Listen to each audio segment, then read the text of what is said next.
Assalamualaikum warahmatullahi wabarakatuh. Perkenalkan, nama saya Rika Marwa dari kelas Mikologi A.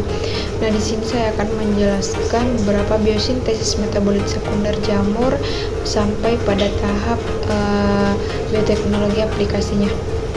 Nah, dimana seperti yang kita ketahui bahwa senyawa metabolit sekunder ini merupakan senyawa yang dapat disintesis oleh bakteri, jamur maupun tumbuhan yang memberikan dampak bagi manusia, dimana jamur ini menghasilkan metabolit sekunder sejak zaman dahulu yang memberikan dampak bagi manusia, baik dampak positif maupun dampak negatif. Nah, dampak positif yang dihasilkan dari jamur ini yang kita ketahui bahwasanya meskipun jamur ini bersifat mitoksin, namun ada beberapa jenis spesies yang dianggap dan memberikan manfaat manusia, salah satunya itu dalam pada kelas Basidiomycetes yang dikonsumsi oleh masyarakat. Kemudian dia juga ini memiliki beberapa senyawa seperti antibakteri, antivirus, antitoksin, dan senyawa-senyawa yang berguna untuk kardiovaskular. Nah, metabolit sekunder pada jamur Basidiomycetes ini diaplikasikan pada beberapa bidang, termasuk pada bidang pertanian. Nah, yang paling umum itu adalah penemuan antibiotik seperti antibiotik penicillin. Kemudian contoh dari metabolit sekunder dari kelas Basidiomycetes ini digunakan pada bidang pertanian, yaitu Monascus purpureus dalam bentuk bubuk beras merah yang terdapat di Asia. Dia ini mampu menghasilkan pigmen merah berupa rubropunctamen.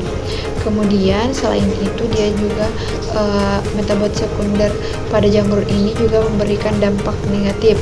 Nah, seperti salah satu contohnya yaitu peristiwa yang dikenal dengan Saint Anthony Fire pada tahun 1039 yang merupakan wabah ergotisme dan suatu penyakit yang disebabkan karena konsumsi gandum hitam yang telah terinfeksi oleh jamur Clavicus purpurea. Nah, penyakit tersebut ini diakibatkan oleh metabolit sekunder yang berupa alkaloid ergot yang diekskresikan oleh jamur. Nah, selain itu terdapat adanya metabolit alfa-toksin yang dihasilkan oleh jamur Aspergillus yang berbahaya, itu sekitar 100.000. Nah, 100.000 kalkun yang mengalami kematian di Inggris yang diakibatkan karena mengonsumsi tepung kacang tanah yang telah terkontaminasi. Kemudian ada beberapa dasar produksi metabolit sekunder pada jamur. Nah, metabolit sekunder ini diklasifikasikan dalam beberapa kelas kimia yang bergantung pada prekursornya seperti asetil koenzim A dan asam amino dan enzim-enzim yang digunakan untuk biosintesisnya. Nah, pada jamur ini ditemukan jenis PKS atau poliketida sintesa yang yaitu tipe 1 dan tipe 3.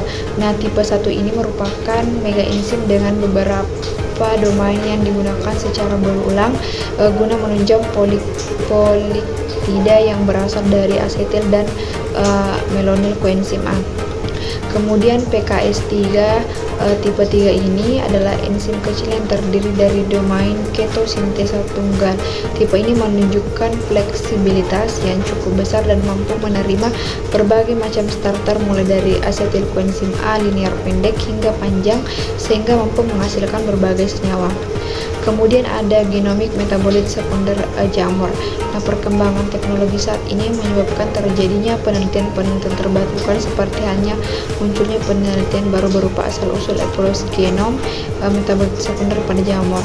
Nah, sekitar 2000 jenis genom yang telah ditemukan pada spesies jamur. Kemudian ada prediksi in silico inkluster dan biosintesis. Nah, prediksi inkluster in silico ini umumnya diawali dengan deteksi gen inti yang membutuhkan kumpulan genom berkualitas baik sehingga prediksinya itu lebih akurat. Kemudian itu deteksinya terdiri dari deteksi bergantung pada motif, kemudian deteksi tanpa bergantung pada motif, dan deteksi berdasarkan filogeni.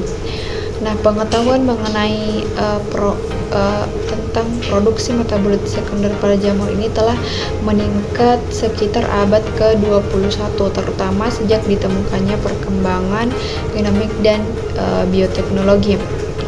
Nah, meskipun mengalami kemajuan, akan tetapi studi tentang metabolit sekunder jamur ini masih tertinggal dibandingkan dengan metabolit sekunder pada bakteri, sehingga diharapkan adanya kombinasi karakteristik yang fungsional antara bioinformatika dan alat bioteknologi yang menjanjikan guna menghasilkan produksi metabolit sekunder bioaktivitas jamur yang beraneka ragam dan efisien serta tidak memerlukan banyak tenaga. Mungkin itu saja yang dapat saya sampaikan, kurang dan lebihnya mohon dimaafkan. Wassalamualaikum warahmatullahi wabarakatuh.